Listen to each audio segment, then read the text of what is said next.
Thank you very much.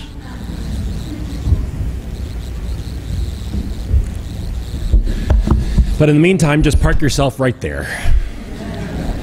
My name is Mike Denton. I'm the conference minister for the Pacific Northwest Conference, and one of the things that I get to do is introduce our first keynoter for this weekend. From Christena Cleveland's official bio, it says that she is a social psychologist with a hopeful passion for overcoming cultural divisions in groups. Drawing from a vast body of research, she uncovers the underlying processes that affect relationships within and between groups and helps leaders understand how to promote an appreciation for diversity and build effective collaborations with diverse groups. She recently finished a book, which if you haven't read it, you should, it's for sale, called Disunity in Christ, Uncovering the Hidden Forces That Keep Us Apart. And it's a really good book and a very good read, and I encourage you to read it. I first met Christena at the Inhabit Conference, which was part of the school, the Seattle School of Psychology and Theology and Psychology last year, where Christena first met her when we were both in a workshop of someone who was a very nice guy. A very, very nice guy who is giving a presentation about his church and their relation to urban ministry. But there was an uncomfortability that I think was also building with several us in the room, where it felt like this was ministry being done to people as opposed to with people. And I don't remember exactly how Christena worded her question, but it was a one-sentence, gentle, loving, open question, where in the midst of that, you could see the person for the rest of his presentation trying to figure out how to integrate something that had changed within him within that question. After that workshop, I turned around to Christena and said, I really wish you were leading the workshop here. And she said, as a matter of fact, I am at 2.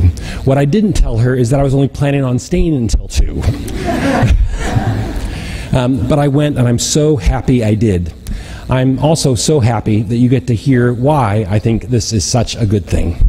With those words, I'd introduce Christena to share with us our keynote.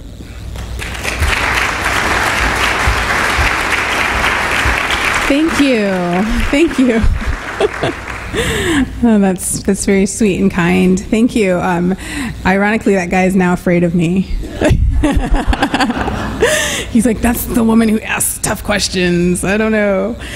I am so honored to be here. So honored to be here. Amy has been my amazing host this afternoon, and as we were driving over here, I was telling her, as I get to know more and more about UCC folks, the more I like you all. And so it's great to be here, and it's, to me, wonderful to speak to a group of people who are in community with each other and know each other and can continue these conversations. And I know it doesn't just start and stop here, but you all can go and take all that we've been talking about today, even my workshop before, and of course what I'll say now, and then hopefully you guys can read my book. And if you get it from the library, if you don't want to pay for it, it's not about selling books, but get some good discussions going, because I think that this idea of loving well across cultural differences, of truly being the family of God, of taking what Paul says seriously when he says, be interdependent, of following in Jesus's cross-cultural footsteps. This is the stuff of faith. This is the stuff of life. And if we can get this right, I think not only will our churches be transformed, but our communities will be transformed, and people will be affirmed, and then the image of God in the people around us will be affirmed. And that is the work of ministry. I'd like to start with prayer, because I just love to pray, and I know that I need prayer, maybe more than most. So we'll start, and then I'll just dive right in. Holy Spirit, we thank you. We thank you that you are constantly pursuing us. We thank you that you are empowering us. We thank you that the first thing you did on earth amongst humans, at least the first thing that we have documented in Scripture, is Pentecost. And the first thing you did was empower and enable the Galileans to speak other languages so they could connect with other cultures, and they could see a family of God that was diverse. We call upon that power today. and we thank you. Amen. You know, it's funny, I was hanging out in Seattle with some college students over Labor Day weekend last year. Just a bunch of friends had gathered, some other friends of theirs, and so there were maybe 50 college students. And at that time, my book was already at the printer. It was scheduled to come out about a month later. And I had written this whole book, you know, about disunity in Christ and all the cultural divisions in the church and how we need to be paying attention to them. And in my book, I talk about lots of cultural divisions. But after hanging out with these 50 college students from the Seattle area last Labor Day for one weekend, I realized that my book was all wrong and that there aren't tons of cultural divisions in the church. There aren't tons of groups in the church. There are actually only two types of people. There are Huskies fans and there are Cougar fans. I learned that in one weekend. All the divisions in the world can be narrowed down to these two groups. They are the two most important groups in the world. And if you spend any time with people in Seattle, it can get real, really quickly. And another thing I learned was that Huskies and Cougars hate each other until a duck walks in the room. Then all of a sudden they're bonding. So as a social psychologist, this is fascinating to me because I'm seeing how these groups are forming and building coalitions and then separating again and then coming back together. And it makes me think a lot about identity and what it means to be a part of a group. And it turns out that when we identify with people, we open our hearts and we open our hands to them, and it's natural. And so I saw these students last fall in just one weekend palling around with people who went to the same college as them, connecting more with alums who went to the same college with them. So even if there's a generational difference, all of a sudden they feel more connected to the person who went to the same college, same alma mater. Maybe even building some business connections so that maybe when they get out of school, they have a job, doing favors for each other. All around one small thing, like we spent this 4 years at the same university. Identity is so powerful. Who we identify with, how we form the groups that form the basis of our identity is so important. You know, we tend to group together with people who are similar to us, who have common experiences. This makes perfect sense, right? They can affirm our sense of our perspective. They can affirm our experiences. They understand our jokes, right? I love it when I come across somebody who sees the same situation with me and rolls their eyes at exactly the same time that I roll my eyes, right? There's some solidarity there where we're both thinking this is ridiculous and we both understand why this is completely ridiculous. Our groups are an extension of ourselves, partly because it's affirming to be around people who are like us. It's comfortable to be around people who are similar to us, who get our jokes, who understand our perspective, who get angry at the same time that we get angry, laugh at the same time that we laugh. And this can be so powerful. And we are naturally opening our hearts to them because our groups are kind of an extension of who we are. I mentioned in my workshop that I went to an elite boarding school in New Hampshire, which is sort of this very miraculous thing. And I ended up there. And it's one of those places where once you end up there, you're like automatically part of the family. There's a very strong group identity. And so, you know, there's a small number of alums and we're kind of spread out all over the world. And I remember, almost 8-10 years after I graduated high school, I was working on my dissertation and I was living in Santa Barbara. That's where I went to UC Santa Barbara for my PhD, and I was mired in this work, and I was, pulling 14, 15-hour days in my windowless lab 200 yards from the beach because I'm that focused, working on this dissertation. And we were approaching Christmas. And so I told my parents, I can't even come home on Christmas Eve. I'm gonna work Christmas Eve. I'll take a flight home on Christmas morning because I'm just that focused on getting my work done. So I was there working. And towards the end of the day, I thought, ooh, I need to go get some gifts. So I run downtown. And I'm doing this is super last minute Christmas shopping. I mean, no one's even in the stores because it's Christmas Eve. And I was walking around, and I must have been wearing a shirt from a t-shirt that said my high school on it. Okay, this is 8 years after I graduate high school, right? But I'm wearing this t-shirt because this guy comes out of the blue and just says, I have to give you a hug. And I'm like, okay. And I'm like, I could use a hug. I can always use a hug. So I gave this guy a hug, and I was like, thanks for the hug. What was that about? He's like, you went to my high school. And I said, yeah. We went to the same school. He's like, yeah. And so we talked about it, and it turns out he graduated a few years before I came, so we never overlapped. And he was in Santa Barbara to visit his in-laws who have a home in Santa Barbara. And so we're chatting and we're bonding, and we have this affinity for each other, right? Because we went to the same school. Then all of a sudden he's like, wait, it's Christmas Eve. Do you have a place to spend Christmas? Why don't you come to my in-laws' house for Christmas? And I was so struck by that. I was like, wait a second, you just met me, but you're willing to risk the wrath of your in-laws by inviting a random person to Christmas? That's how connected you feel to me in this moment? Unbelievable, right? When we identify with people, we open our hearts, we extend our hands. It is natural.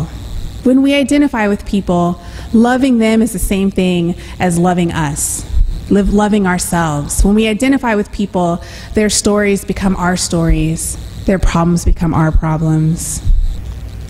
Their joys become our joys. In so many ways, this works well within the church. Some research on Christians has shown that Christians, when reminded of their Christian identity, and the way they're reminded of their Christian identity is they are exposed to words like Messiah and communion and Bible and stuff like that. So they're kind of, their Christianity and the fact that they're Christian is salient. When they are reminded of their Christian identity, they are more kind, more forgiving, less judgmental, and less likely to be argumentative with other Christians when they are reminded of their Christianity. So oftentimes, this idea of identity and being connected to other Christians can be very, very helpful.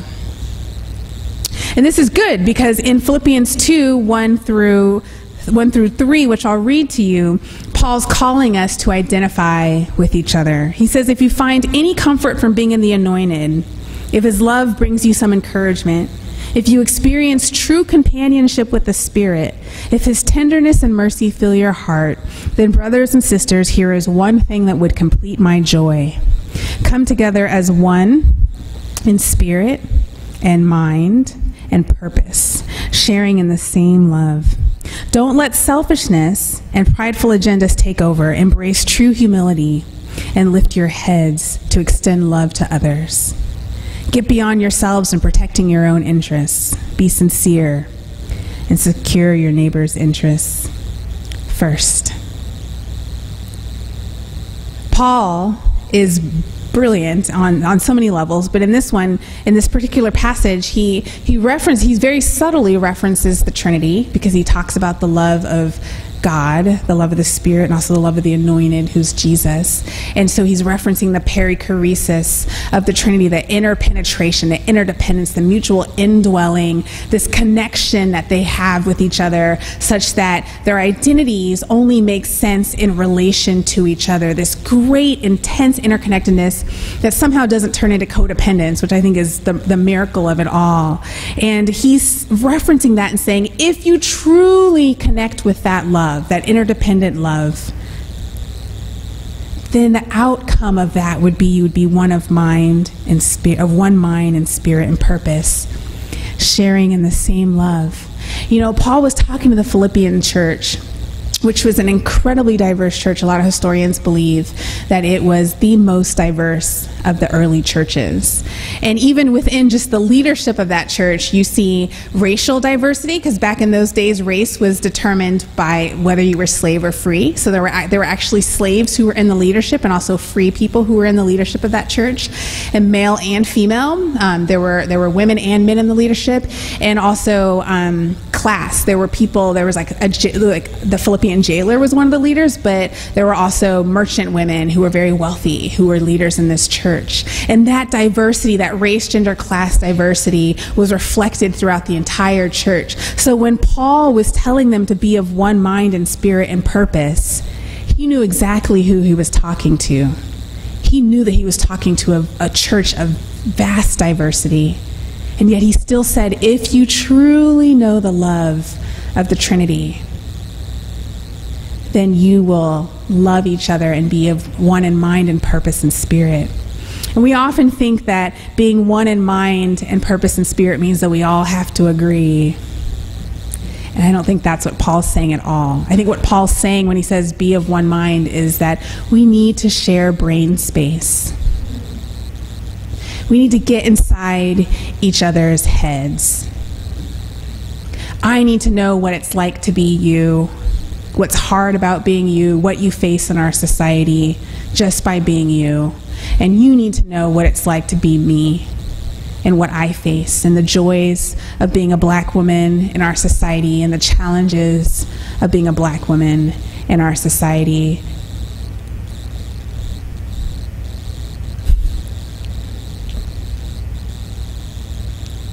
The problem is that we're still not very good at this. It's that study I just told you about where I said when Christians are reminded of their Christian identity, they're more loving, they're more forgiving, they're less likely to be judgmental, they're less likely to pick fights and be argumentative. That's only the case for Christians who come from their same culture.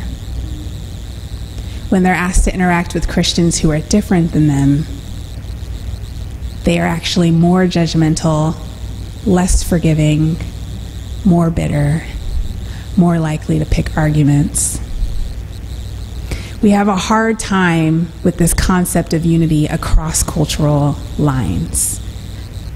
For the most part, we're pretty good at loving people who are just like us. Still not great, but okay.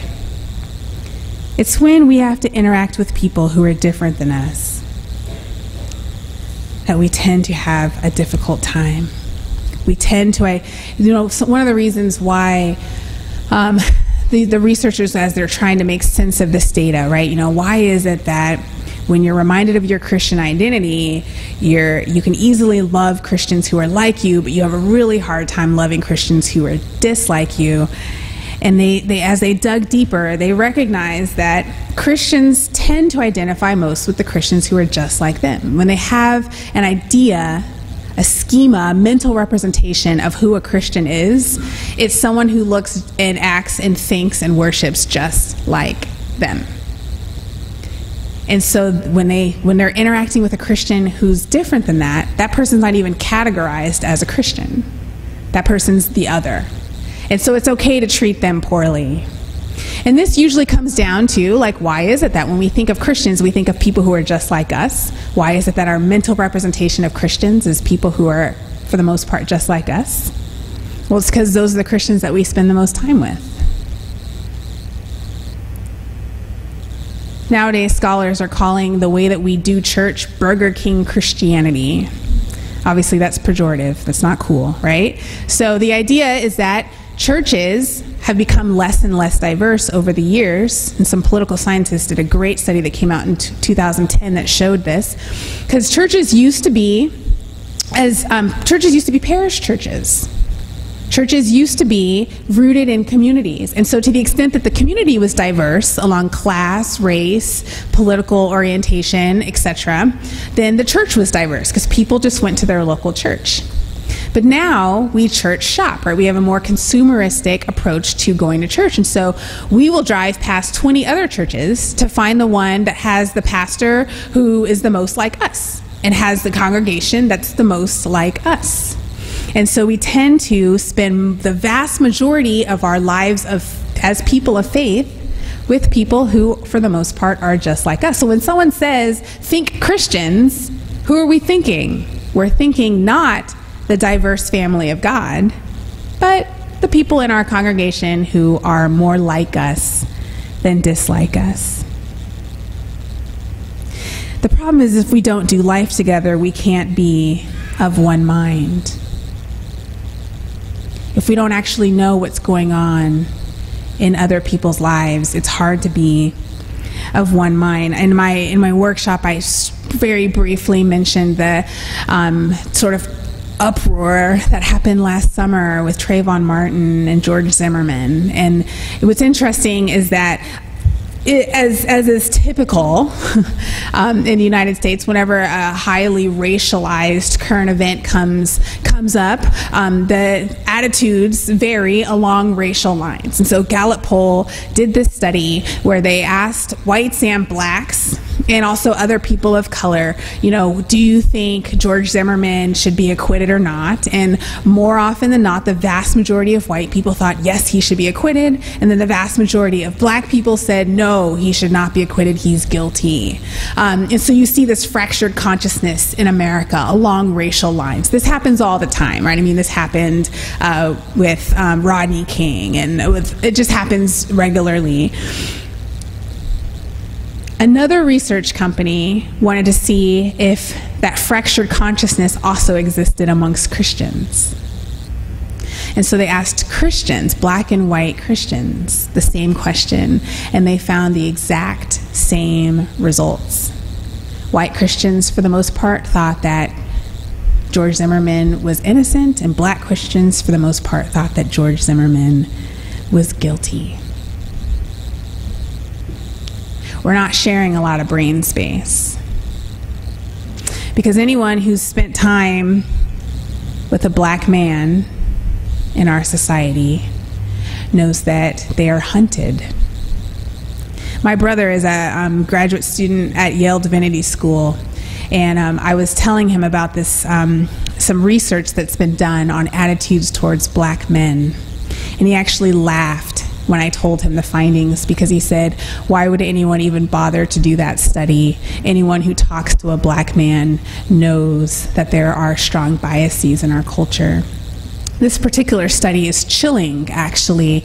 A researcher wanted to know if he showed people a picture of a white man, a fuzzy picture of a white man, or a fuzzy picture of a black man, and the white man was either holding a gun or a tool, but it was fuzzy, so they had to make a quick snap judgment, and the black man was either holding a gun or a tool. He wanted to see whether people could accurately guess whether it was a gun or a tool that they were carrying. And he found that people of all races, not just white people, people of all races, when they saw a picture of the black man, were more likely to misidentify a tool as a gun. And when it was a picture of a white man, they were more likely to misidentify a gun as a tool. So the overarching bias that seems to affect all sorts of people in our society, regardless of their race, is that black men are dangerous and white men are, industrious, safe, right? Carrying a tool. And so when I told my brother the findings of that study, he was like, why would they even bother? I mean, he is someone who walks down the street and is training to be a minister and is the safest, most gentle person. I'm more dangerous than my brother, trust me, okay? And people walk to the other side of the street when they see him coming, even in New Haven, Connecticut, amongst the enlightened, like the liberal enlightened, And so when we're not sharing brain space, it's easy for certain people to say, oh, they're just playing the race card, or they're just being angry, or they're just blaming the justice system because they don't want to blame themselves. And so I wonder, if Christians aren't leading the way on this, on sharing brain space, how can we heal a broken world? If the attitudes that Christians show mirror the attitudes of people who are not of faith, then how can we be the healing that God calls us to be? And so we're kind of back at this point where we're having a hard time sharing brain space. We're having a hard time being of one mind. But Paul, who's ever so helpful, gives us a little bit of a clue.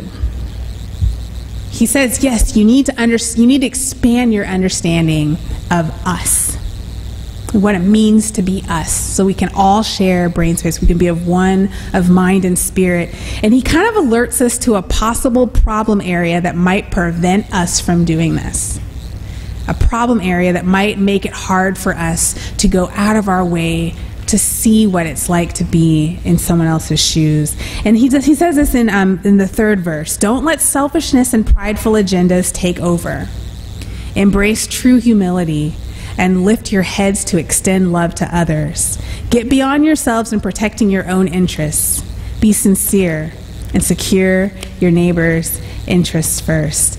Paul is brilliant here. He's almost like a social psychologist or something, because he seems to understand something about human nature by bridging this idea of being of one mind and then saying, here's what you need to be on the lookout for.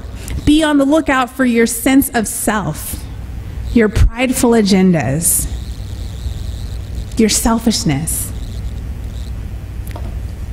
What Paul is alluding to here is that our sense of self and our self-esteem needs can greatly impede our unity. When it comes to identifying with people who are different than us, when it comes to identifying across cultural lines, we need to be thinking about our self-esteem. Why is that the case? Well, self-esteem is immensely important. Oh my gosh.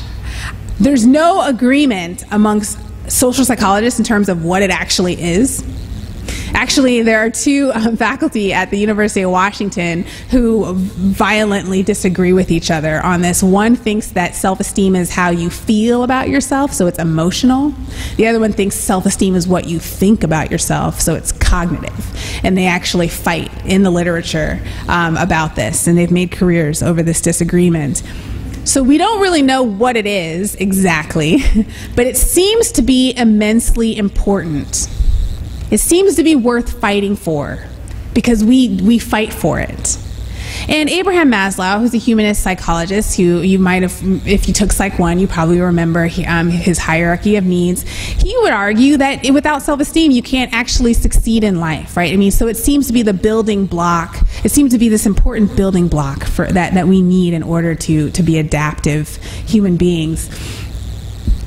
And so when it comes to self-esteem, we tend to go on the defensive because we want to preserve it. And we can be very irrational about this. I'm a professor, I teach students, and you see these biases. We call them self-serving biases that are kind of built into the way that we interpret the world to make sure that our self-esteem stays high. And they work. The average American self-esteem is like an 8 out of 10. We feel just fine about ourselves, okay? And so, with my students, I see this happening all the time. If one of my students does poorly on an exam, whose fault is it? Clearly it's mine. I'm out to get them, right? I mean, I stay up at night hatching up ways to sabotage their GPA, right? I mean, I'm evil. Either I'm evil or I'm unfair, or I write trick questions, right? Or I didn't explain it clearly enough. It's always my fault when they do poorly. So I don't even take it personally, because I know they're just trying to preserve their self-esteem. It's okay, I know. But what happens when they do well on the exam? Who gets the credit? Not me, right? They get the credit. They're brilliant. They worked hard. They applied themselves. This is a natural way that we interpret the world. These are self-serving biases. We do a good job of taking credit for our successes and deflecting failure. And it's a good thing for the most part. It helps us be adaptive people. It's good to have good self-esteem. The interesting thing, though, and this is what Paul's alluding to, is research shows that our self-esteem and our group membership are intertwined. And so in the same way that we want to protect our self-esteem, we also want to protect our group esteem. Because if we feel good about our group, we feel good about ourselves. And if we feel poorly about our group, we feel poorly about ourselves. We call this basking in reflected glory. We like to connect ourselves to groups and people who are flying high. So some of my favorite research actually looks at this. There's a study, the guy who's done a lot of this work, his name is Robert Cialdini, and he's at Arizona State or something like that, a football school. I've never gone to a football school. I went to Dartmouth College for undergrad. I could have been on the football team. And then for grad school, they didn't have a football team. So I'm jealous of anyone who, I don't know, is a Husky or a Cougar or something like that. But this guy, Robert Cialdini's at a football school. He's at ASU. And he wanted to see if people would bask in reflected glory when their team won. And so, even people who weren't on the team, okay? So anyone who's a sports fan knows this, right? So what he did was he collaborated with researchers at 5 other schools, all big football schools, so like, Ohio State, Michigan, other schools. So it wasn't just at Arizona State. And they looked to see if the team had won that Saturday. And then on Monday, they had researchers hanging out in the student center on campus, and they looked to see how many people wore sweatshirts or some sort of identifying paraphernalia. And they found that when the team had won, there were significantly more sweatshirts and t-shirts identifying their team than when the team had lost. So people want to bask in reflected glory because it's going to boost their self-esteem. It makes them feel good about themselves.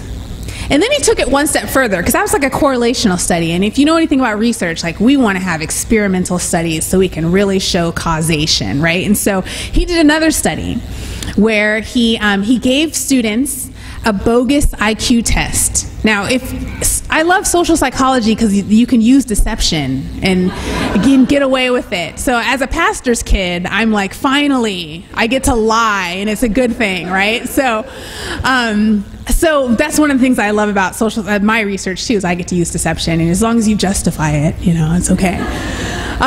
So what he did was he gave a bogus IQ test. Now, these bogus IQ tests are fake, right? It's an IQ test, but you never grade them. The feedback that they receive is already randomly predetermined. So it doesn't matter how they did on it. You're going to tell them they either failed or succeeded depending on what condition they're in the study, depending on random assignment. And so, college students, they like to think they're smart. So, they take this test, and then half of them get positive feedback. You're brilliant, 99th percentile. We're so glad that you're at this university. We can see why you're here. You're smart. And the other half get negative feedback. You're at the 20th percentile. How did you get in here? Like, that's the feedback they get, okay? So the idea is to inflate their self-esteem or deflate their self-esteem, right? And it's a very effective manipulation. So after you get this feedback, you either feel good about yourself or you feel poorly about yourself, which is great. Because then the next thing Cialdini did is he said, now describe the results of the football game on Saturday. And when people had deflated self-esteem after getting negative feedback about their IQ test, when they wrote about the football team, if the football team had won, they said, we won. If the football team had lost, they said, they lost. So when they need an increase in self-esteem, they're basking in reflected glory. They're associating with the winning team, this high-status team. When their self-esteem is low, they're like, I don't need anything else bringing my self-esteem down. I have nothing to do with them. We call this cutting off reflected failure.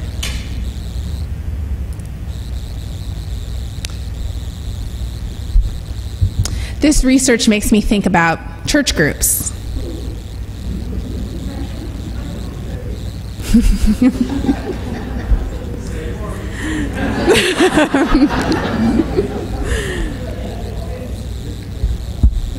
We live in a society where some people have high status and some people have low status.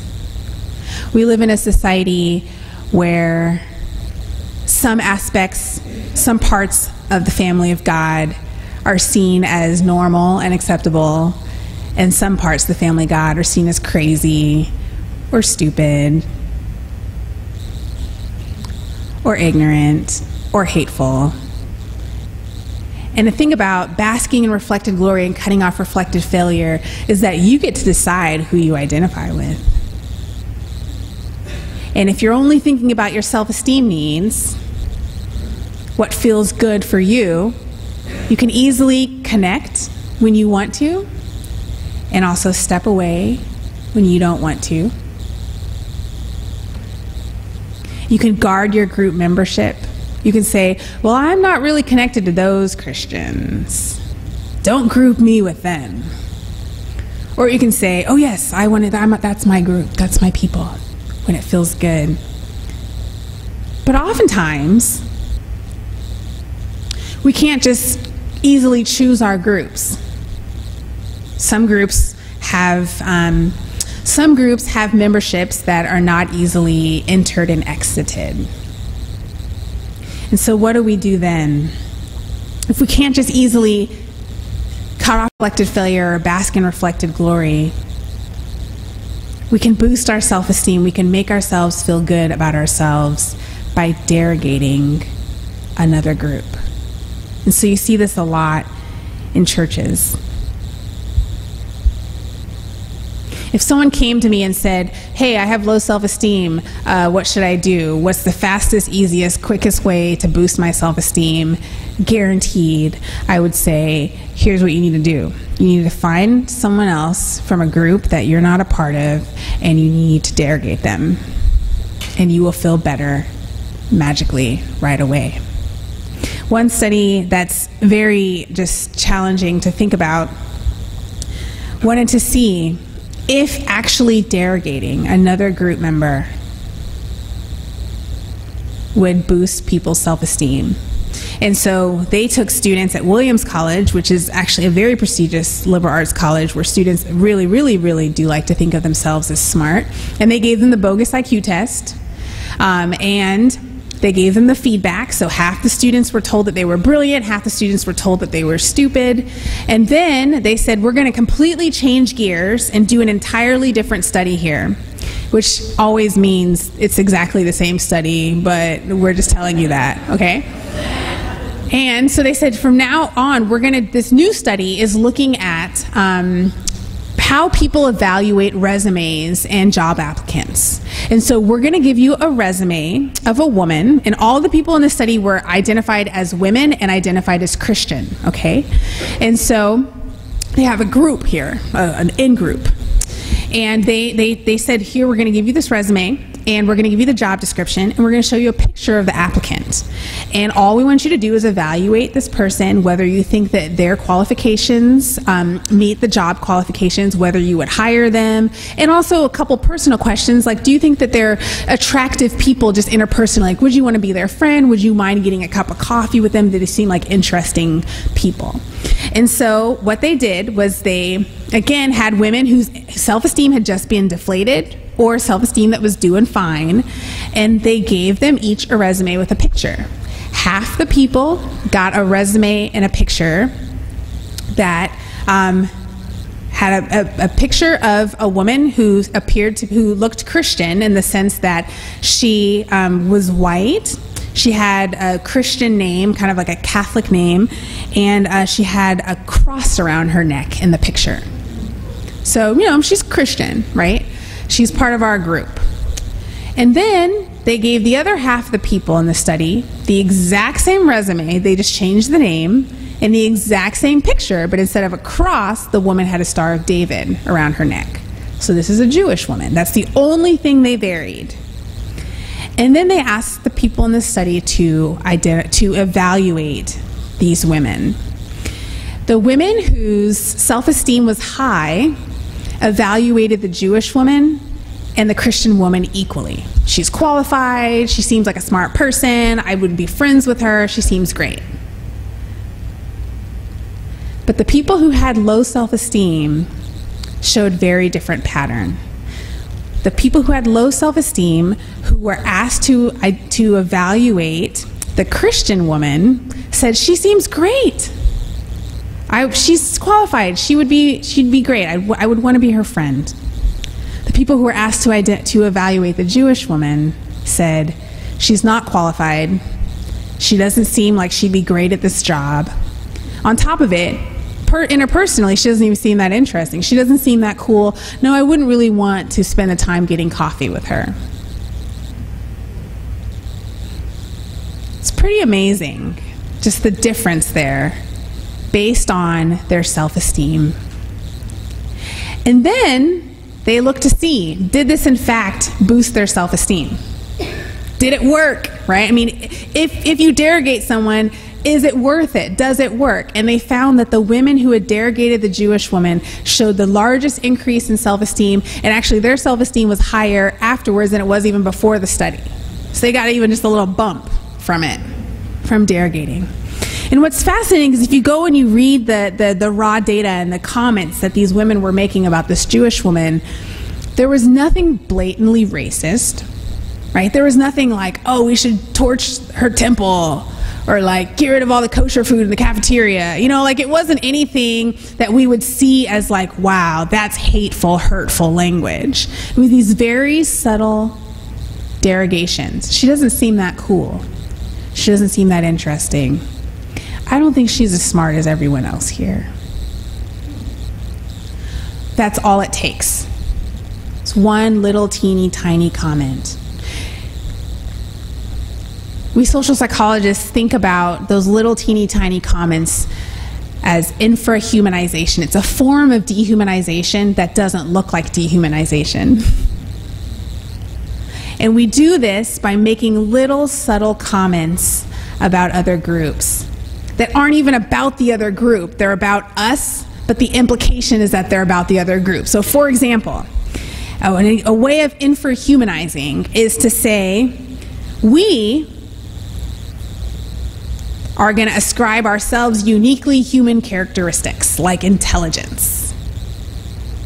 So we are approaching this problem or this major event in society in a rational, intelligent way. And without even saying anything about the other group, you've already implied that they're not. And what does it mean when you're not rational and intelligent? It means you're not really human.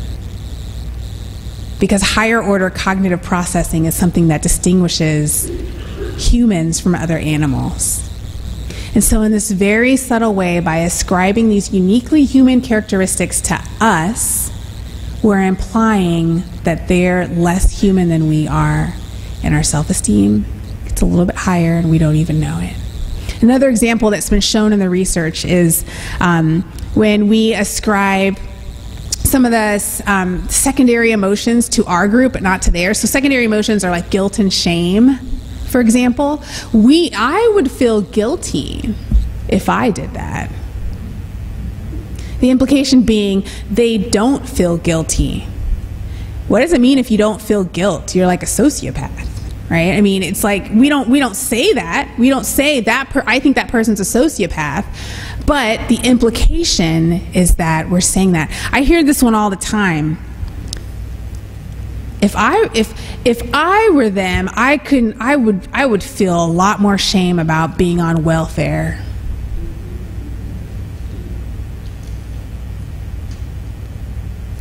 If I were them, I'd feel bad about all those babies that I have out of wedlock with all those different fathers. You know what I hear from, so I hear some of those maybe from more conservative Christians. You know what I hear from liberal Christians?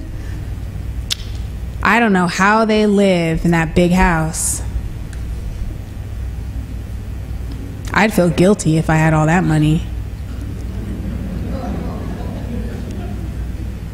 It's infrahumanization, right? It's dehumanizing. It's saying they don't feel guilt. And we look at, If we look at this and we ask ourselves, and these are the questions that I want you to think about, because obviously all of your situations are different. All of your interactions are different. But what I ask myself when I think about this is, am I doing this? And when I do this, where does my identity lie? Does my identity lie with the group of people who are just like me? Or does my identity lie in the larger family of God? And on my best day, where does my identity lie? And on my worst day, where does my identity lie?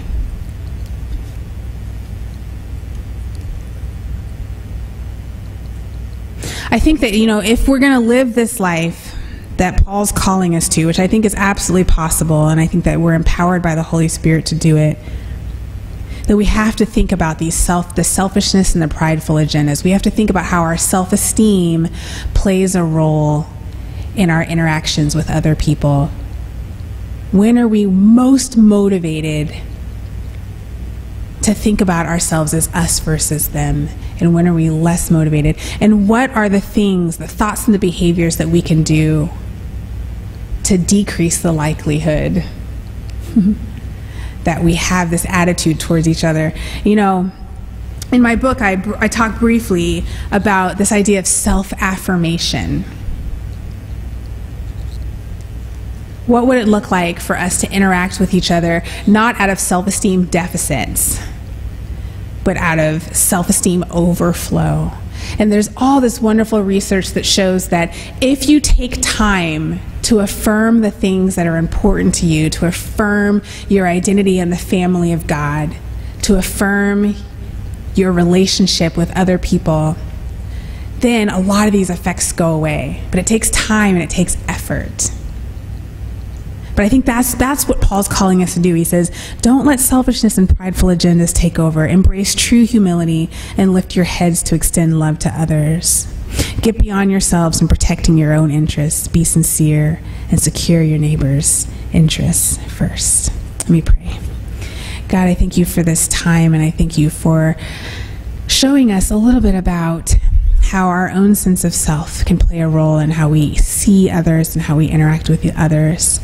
And I pray that you give us a vision for how we can interact with each other out of overflow and not deficit. Amen.